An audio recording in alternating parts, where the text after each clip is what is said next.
ang kitilang teritoryo ng Pilipinas.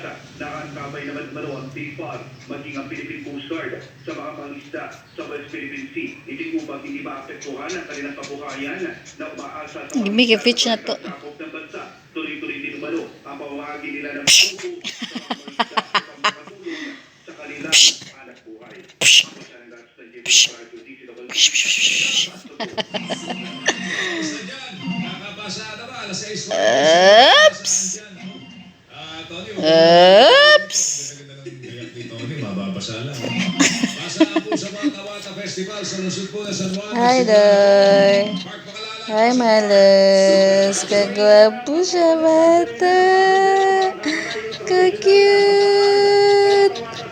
Ka-cute ni Madoy! Ka-cute ni Madoy! Ano sabi? Baro ko, be. Baro.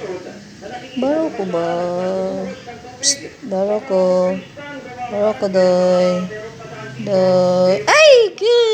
Oh, Fitch! Fitch! Fitch! Dali kay basa, naglaway. Aray.